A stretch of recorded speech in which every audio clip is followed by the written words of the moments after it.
Hidden Case Archives. For 17 years, no one opened the front door of the White House on Sycamore Lane. The mail piled up, the lights stayed off, and the woman who lived there told her neighbors the same thing every single day. She was just waiting for her daughter to come home for dinner.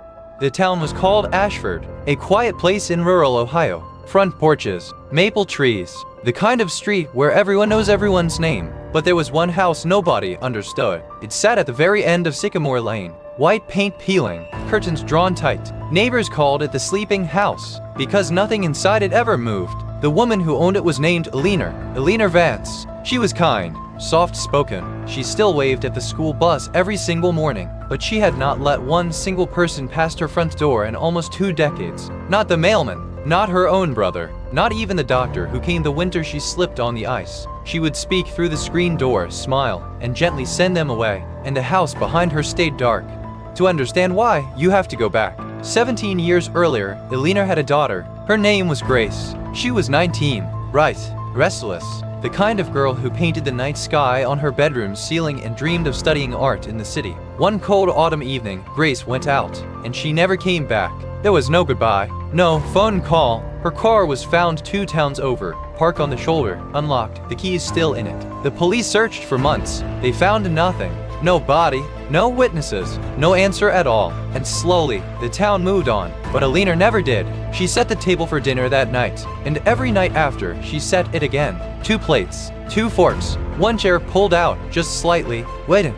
For 17 years she lived like that, frozen inside a single evening. People whispered that grief had broken her mind, that she simply could not accept her daughter was gone. The neighbors learned to look away. They left casseroles on the porch and never asked questions. And then, this past winter, Eleanor passed away in her sleep. She was 78 years old, with no children left and no will. The house went to her only relative, her nephew, a man named Daniel. And for the first time in 17 years, someone was about to walk through that front door. Nobody could have guessed what was waiting inside.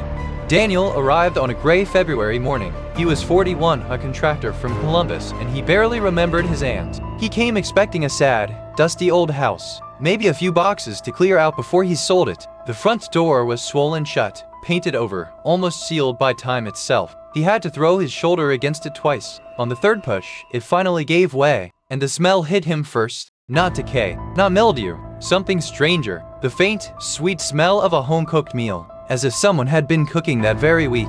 He stepped inside, and his breath caught in his throat.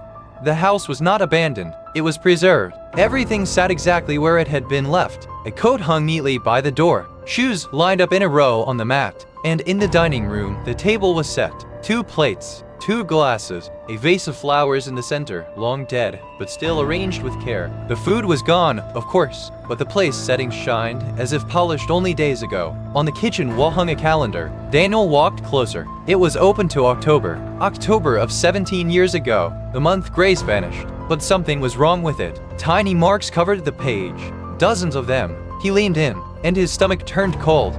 Before he climbed the stairs, a knock came at the door. It was the woman from next door, an elderly neighbor named Ruth. She had seen the truck. She stepped just inside and looked around with wet eyes. She told Daniel that for 17 years, every single evening at 6 o'clock, she had watched Eleanor's porch light flick on, like clockwork, rain or snow, and every morning it went off again. Ruth had asked her once why she kept it burning.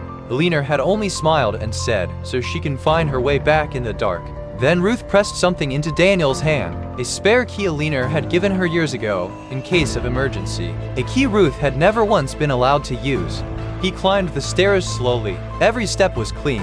No dust, no cobwebs. Someone had been caring for this house room by room for 17 years. At the end of the hall, one door was painted a soft lavender. He pushed it open. It was Grace's room, and it looked like a teenage girl had stepped out only minutes ago. The bed was made. A sweater lay folded on the chair. On the ceiling, painted stars still glowed faintly in the gray winter light. A diary sat on the nightstand, a pen resting beside it, as if waiting to be picked up. Daniel felt like an intruder in a museum built around a single life, and then he saw the light blinking in the corner. An old answering machine sat on the desk, the kind with a tiny red light and a cassette tape inside. The little display showed a number, 204. 204 saved messages. Daniel's hand hovered over the play button. He told himself it was nothing. Telemarketers. wrong numbers, old voicemails, but something deep in his gut told him this was the reason the house had stayed sealed all these years. He pressed play, and what he heard would unravel everything the town believed about Grace Vance. The first message was old, 17 years old. A girl's voice, soft and shaking. "Mom, it's me. I'm okay. Please don't look for me. I'm so sorry." Then a click. Daniel stood frozen. Grace had not been taken. She had run. She had called her mother the very week she vanished, just to say she was alive. He went back downstairs to the dining room, to that table set for two, and now it looked different. Not the shrine of a grieving, confused mother. Something else entirely. A drawer in the sideboard caught his eye. He pulled it open, searching for answers. Inside, he found a thick stack of letters bound with a faded ribbon, and not one of them had ever been mailed.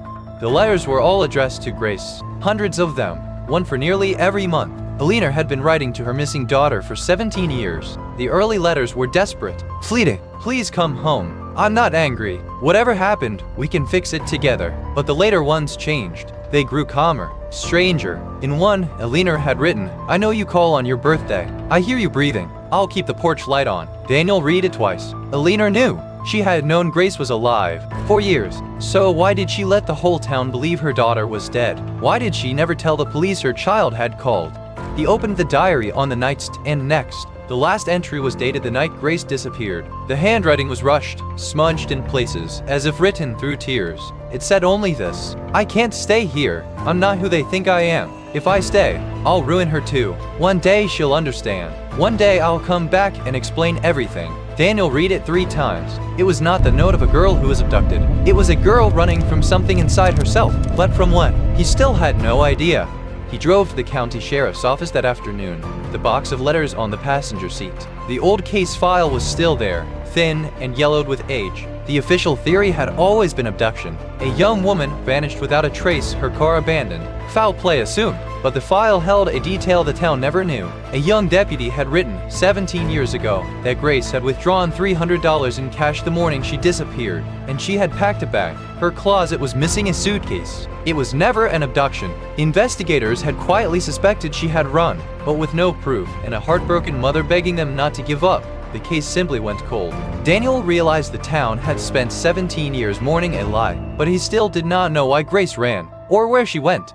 The old deputy, now a gray-haired sheriff, remembered the case well. He told Daniel something that had haunted him for years. On the night Grace vanished, a gas station camera 40 miles south had caught a young woman matching her description, buying a bus ticket, paying in cash. The lead went nowhere back then. The trail froze. But the sheriff had always believed that girl was alive somewhere, carrying a secret too heavy to set down. Daniel thanked him and drove back through the dark, the question burning brighter than ever. What was she so afraid of?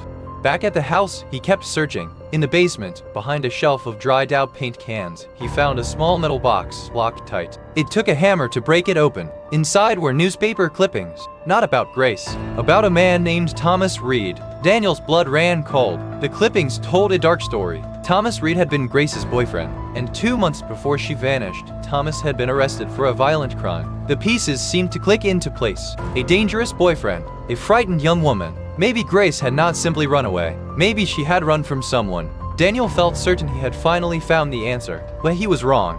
Because tucked beneath the clippings was one more page, a torn hospital form, dated 3 weeks before Grace disappeared. Daniel's hands went still as he read it. Grace had been 19 and 8 weeks pregnant. Suddenly the diary made a terrible kind of sense. A scared girl, a boyfriend in jail, a small town where everyone talked. She had not run from a monster. She had run from her own shame, convinced she would ruin her mother's life. The cruelest part was that she had been so wrong. Eleanor would have welcomed her with open arms, but Grace had never given her the chance. He went back upstairs to that calendar on the kitchen wall. Those tiny marks. He counted them slowly now. 17 of them. One on the very same date every year, the 14th of October, Grace's birthday. And beside each mark, in Eleanor's tiny handwriting, the same single word, "Call." Every year, on her birthday, Grace had called home. 17 birthdays, 17 calls, and her mother had recorded every single one. Daniel ran back to the answering machine and skipped forward year after year. And now he understood the breathing. Each birthday, a call came in. No words, just soft, careful breathing. A daughter who could not bring herself to speak, and a mother who saved every second of it.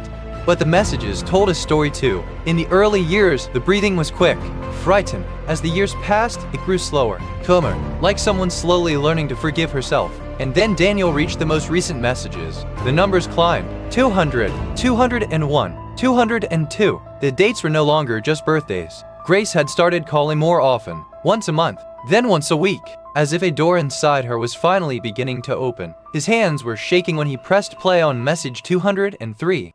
This time, there were words. Grace's voice, older now, worn but still warm. I think I'm ready. I've spent so long ashamed of running, ashamed of staying gone, but I miss you so much. I'm going to come home. I just need a little more time. The message was dated the 8th of January. Daniel checked the date of his aunt's death. Eleanor had passed away on the 10th of January. Just 2 days later, he stood perfectly still. There was one message left. Message 204, the newest one. The one the machine had shown him the moment he walked in. His finger hovered over the button. He almost could not bear to press it. He pressed play, and the voice that filled that little room broke his heart in two.